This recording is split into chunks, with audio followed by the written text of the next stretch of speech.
Hello everyone, and welcome back to Scarlet and Violet Level 7 Tera Raid Counter Guides. This time we've got Level 7 Mightiest Mark Blaziken Tera Raids with Tera Flying.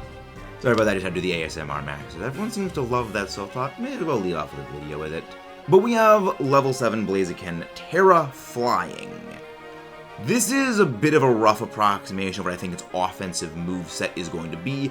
Either it's going to be having like Fire Punch or Flamethrower. I don't really see Flare Blitz, because then all of its moves would basically be negative against itself. You have Flare Blitz with recoil damage, you have Close Combat, which is its most powerful fighting type move, which has the defense dropping, and then you have Brave Bird, which is the most powerful flying move, which deals recoil damage as well.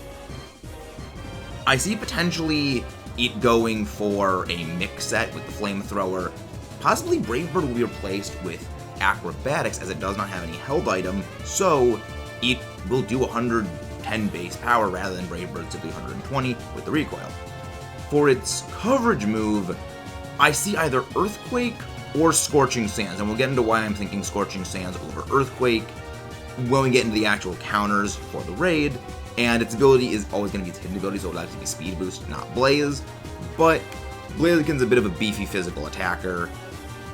It's got very good special attack as well, so again, it can do some mixed damage, which does spell Disaster for one particular counter I know a lot of people are going to want to use, and it does get some pretty terrifying coverage options, allowing it to cover all three of its weaknesses in Rock, Ice, and Electric. You're not going to want to use Ice types or Rock types against this thing anyway, because Fighting absolutely destroys both of them. Ice gets demolished by Fire as well. Even if you can get Snow set up, you're still taking a super effective stab hit. And Electric types are vulnerable to that terrifying.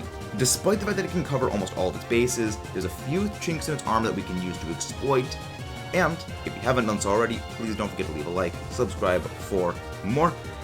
We didn't quite hit our subscriber goal of 3K subs by the end of the year to do our Radical Red Nuzlocke, but if we get to 4.5K by my birthday, we will be opening that little specialty.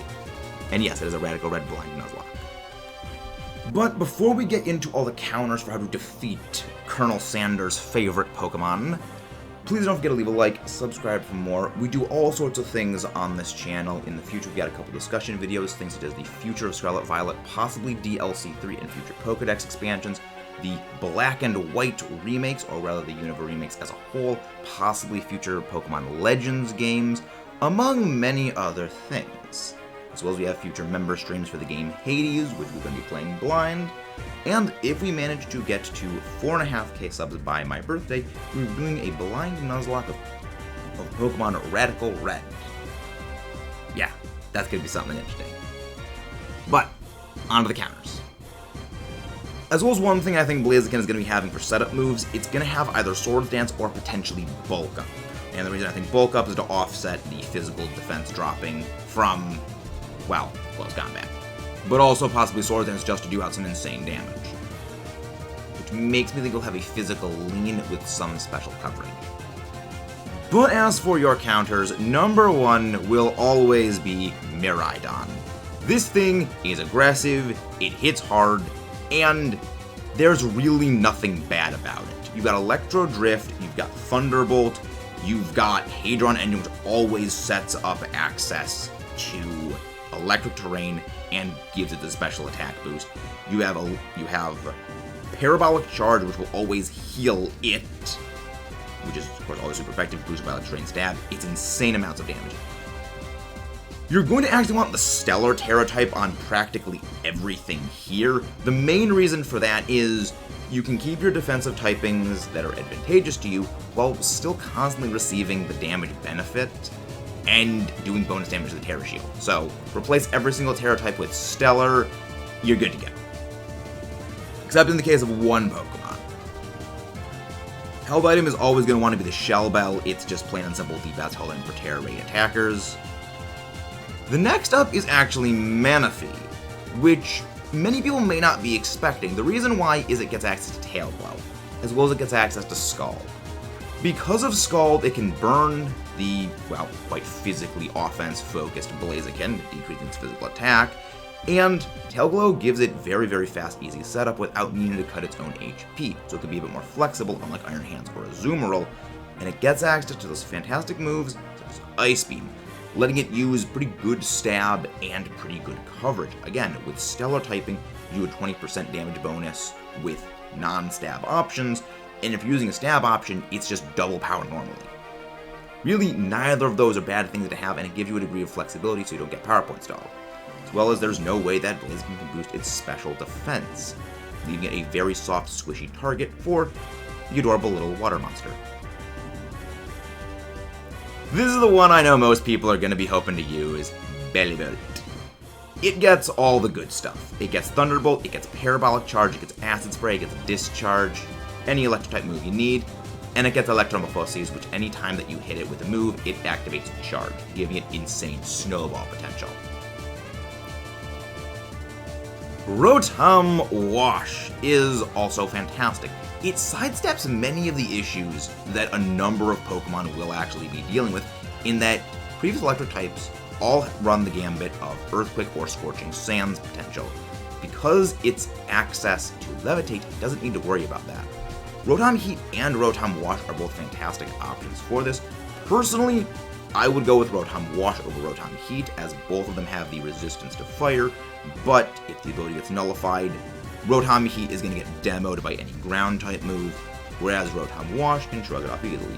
You could go Rotom Fan or Phantom, but that has those associated issues of it doesn't resist fire, which is probably going to be the biggest issue, but it does resist the fighting-type move, which could potentially be a bigger problem, and if you do get your ability perched, it won't be weak to ground. So there are trade-offs. Everyone's tried and true tested Azumarill is fantastic. It gets great typing, both water and fairy, allowed to resist both of Blaziken's stabs. It is not weak to Scorching Sands, and the only way that this thing will be able to be hit by any move from Blaziken is if it packs either Solar Beam or it packs Thunder Punch.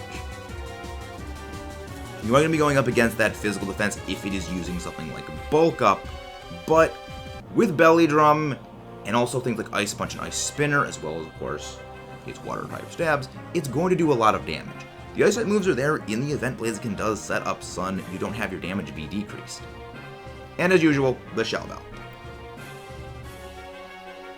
Arceus is the vanguard of destruction. It has insane stats across the board. Judgment, Acid Spray, Recover for Sustain.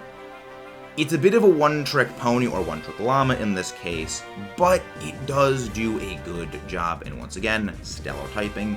The only issue that it suffers from is that you do need to manually use Recover, as it does not have the ability to hold the Shell Bell held item. The only way you'd really be able to do that is if you use Acid Spray, build up to an Electric Terrastalize, then give it the Shell Bell, but you're not going to be able to have an Electric-type Judgment, as Judgment does not switch with Tera-type. Only the plates change Judgment's Tera-type. Last but not least, for our attackers, we've got Iron Hands. The reason why this is at the bottom of the list and not the top, even though I know many people are going to want to use it, is twofold. One, it is the access to potentially Bulk Up that Blaziken may have. The other one is, as mentioned, Scorching Sands. Iron Hands has a non-existent special defense stat. Even a single Scorching Sands will absolutely demolish this thing. And if you're using Belly Drum, you're not surviving.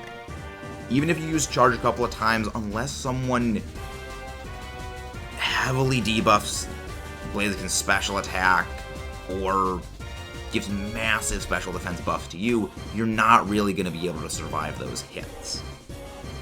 You could go for Swords Dance, but again, you're taking 2 Scorching Sands before it's hitting you, as well as the burn chance can potentially cripple it. Now, if it doesn't have Scorching Sands and it has Earthquake, it's a little bit of a safer play, but if it's got Bulk Up or Swords Dance, the Earthquake will still do a lot of damage.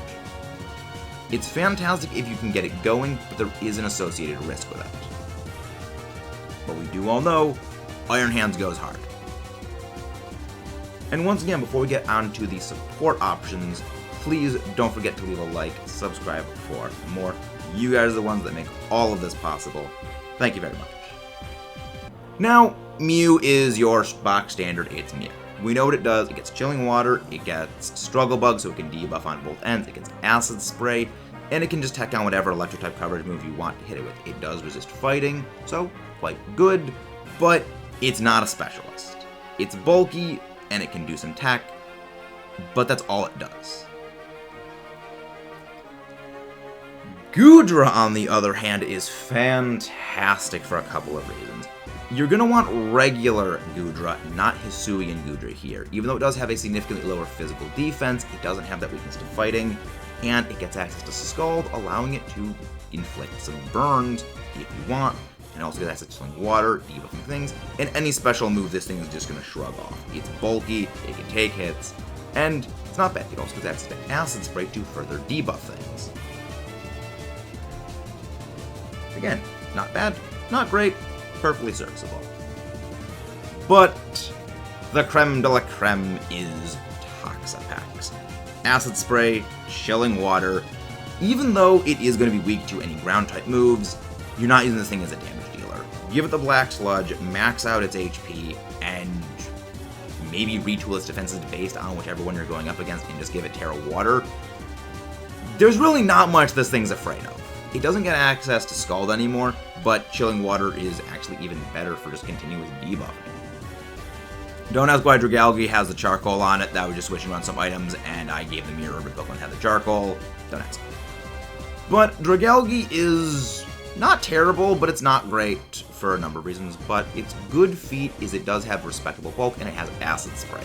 So it can at least throw out some fairly solid hits with an Acid Spray and go to some big poison damage with adaptability, but there is the associated problem of it is weak to Earthquake and it doesn't have the insane bulk of something like Toxapex.